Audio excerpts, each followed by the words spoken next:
छठ माता की कहानी। एक बार एक बूढ़ी माँ अपने बेटे, बहू तथा पोते के साथ रहती थी। बूढ़ी माँ के घर में किसी चीज़ की कोई कमी नहीं थी। वह छठ माता की परम भक्त थी तथा हर साल छठ पूजा का व्रत हर साल बड़ी श्रद्धा और भक्ति के साथ किया करती थी। बूढ़ी माँ की बहू आधुनिक सोच वाली औरत थी। उसे पूजा पाठ में कोई विश्वास नहीं था। जब कार्तिक मास की शुक्ल पक्ष की चतुर्थी आई तब बूढ़ी माँ बहुत खुश थी, क्योंकि आज से छठ का 4 दिवसीय पावन पर्व शुरू हो रहा था। बूढ़ी माँ घर की साफ सफाई में लग गई। उसने अपने बेटे को आम की लकड़ी तथा पूजा की सभी सामग्री लाने के लिए बाजार भेज दिया। बूढ़ी माँ ने अपने बेटे की सलामती के लिए छठ का व्रत किया। बूढ़ी माँ ने अपनी बहू से भी छठ माता का व्रत करने के लिए कहा।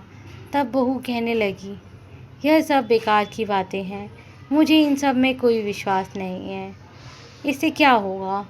तब बूढ़ी माँ अपने बहू को छठ माता की महिमा बताते हुए एक पौराणिक कथा सुनाती है। बूढ़ी माँ बोली, बेटा, बहुत समय पहले की बात है।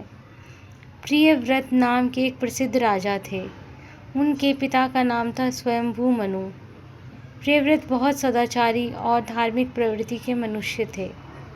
विवाह के कई वर्षों बाद भी उन्हें कोई संतान नहीं हुई। तब ऋषि कश्यप जी ने उन्हें पुत्रेष्ट यज्ञ करवाने की सलाह दी। राजा प्रियव्रत ने पूरे विधि विधान के साथ पुत्रेष्ट यज्ञ का अनुष्ठान किया। पुत्रेष्ट यज्ञ के प्रभाव से प्रियव्रत की पत्नी ने स्वर्ण के समान प्रभाव वाले एक सुंदर पुत्र को जन्म दिया, परंतु वह पुत्र मरा हुआ पैदा हुआ। राजा प्रियव्रत उसे मृत बालक को लेकर शमशान में गए और उस एकांत भूमि में पुत्र को छाती से चिपकाकर रोने लगे। इतने में उन्हें वहां एक दिव्य विमान दिखाई पड़ा। शुद्ध स्फटिक मणि के समान चमकने वाला वह विमान अमूल्य रत्नों से बना था। उसे विमान पर बैठी हुई मन को मुग्ध करने वाली एक परम सुंदरी देवी को राजा प्रियव्रत ने देखा। उन्हें सामने विराजमान देखकर राजा ने बालक को भूमि पर रख दिया और बड़े आदर के साथ उनकी पूजा और स्तुति की। वह देवी स्कंद भगवान की पत्नी षष्ठी देवी थी। उनका शांत विग्रह ग्रीष्मकालीन सूर्य के समान चमचमा रहा था। उन्हें प्रसन्न देखकर राजा ने पूछा, हे देवी, तुम कौन हो। महाराज प्रियव्रत की बात सुनकर देवी उनसे कहने लगी, राजन, भगवती मूल प्रकृति के छठे अंश से प्रकट हुई देवी षष्ठी हूँ और इस संसार में छठ माता के नाम से प्रसिद्ध हूँ। इस प्रकार कहकर छठ माता ने उस बालक को उठा लिया और अपने प्रभाव से उसे पुनर्जीवित कर दिया। अब राजा ने देखा तो स्वर्ण के समान प्रभाव वाला वह बालक हंस रहा था। अभी महाराज प्रियव्रत उस बालक की ओर देख ही रहे थे कि माता उस बालक को लेकर आकाश में जाने को तैयार हो गई। यह देख राजा के कंठ, ओष्ठ और तालु सूख गए। उन्होंने माता की स्तुति की। तब प्रसन्न हुई माता ने कहा, तुम सर्वत्र प्रकृति यानी सूर्य, जल, वायु की पूजा कराओ और स्वयं भी करो। प्रकृति की आराधना से तुम और समस्त संसार वर्ष भर सुखी, स्वस्थ और निरोगी होंगे और दीर्घायु प्राप्त करेंगे। तब राजा प्रियव्रत ने सूर्य, उषा, जल, वायु और छठ माता का व्रत किया और पूजा की, जिससे प्रसन्न होकर छठ माता ने राजा को उनका पुत्र दे दिया। तब से कार्तिक शुक्ल पक्ष की षष्ठी के अवसर पर सूर्य, उषा, प्रकृति, जल, वायु और छठी मैया की पूजा की जाने लगी। तब बूढ़ी माँ ने बेटी से कहा, बेटी, छठ माता की महिमा तो ऐसी है कि स्वयं भगवान श्री राम तथा सीता माता ने भी छठ का व्रत करके भगवान सूर्यदेव का आशीर्वाद प्राप्त किया था।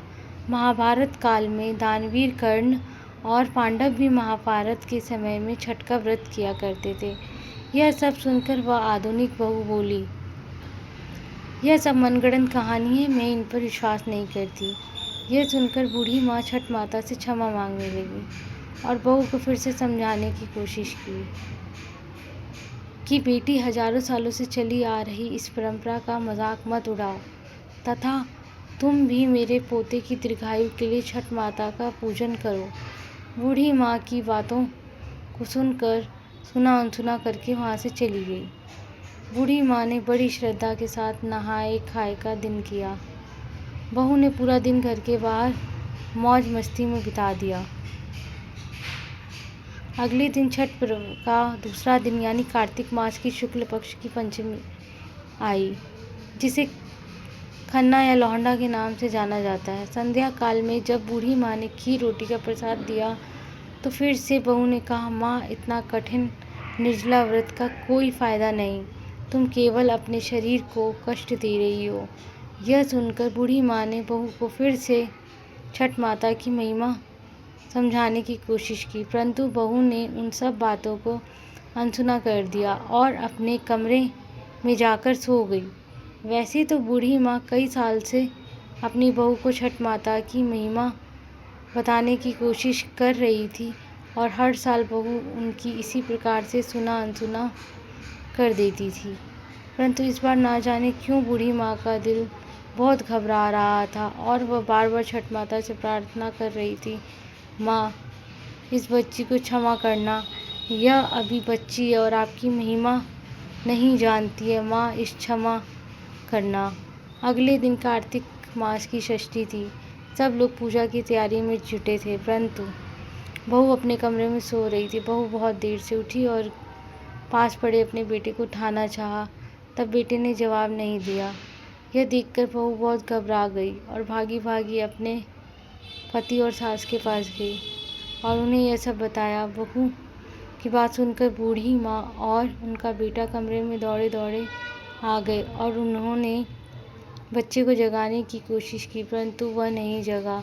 फिर वह तीनों बच्चों को लेकर अस्पताल गए। डॉक्टर ने बच्चे की जांच की और देखा कि बालक की तो सांसें ही रुकी हुई हैं। डॉक्टर यह देखकर हैरान हो गए कि इतना छोटा बालक जो बिल्कुल स्वस्थ था, ऐसे कैसे हो सकता है, परंतु विधि का विधान और प्रकृति का नियम कहकर डॉक्टर ने अपने हाथ खड़े कर दिए। तब बच्चे के माँ बाप तथा दादी रोते बिलखते बच्चे को लेकर अस्पताल से बाहर आ गए।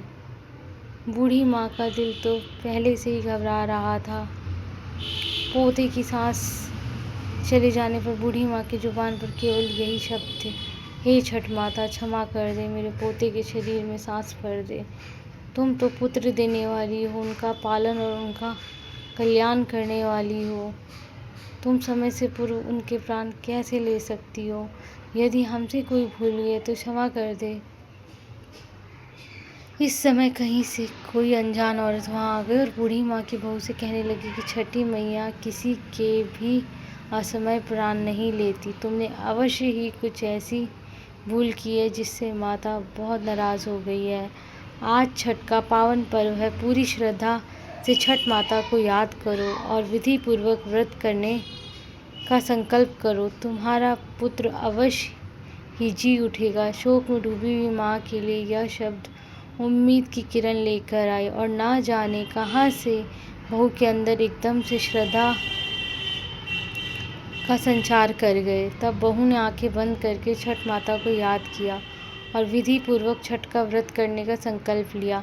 जैसे ही बहू ने आंखें खोली तो उसने देखा कि उसका बच्चा आंखें खोलकर हंस रहा है। यह करिश्मा देखकर सब परिवार वाले और डॉक्टर आश्चर्यचकित हो गए।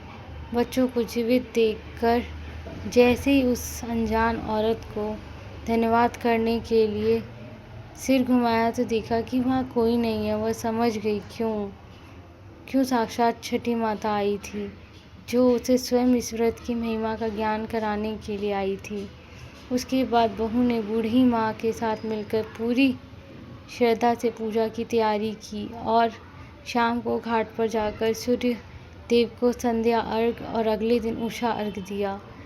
हे छठ माता, जैसे आपने अनजान बनकर बूढ़ी माँ के पोते की रक्षा की, वैसे सबके पोते की रक्षा करना।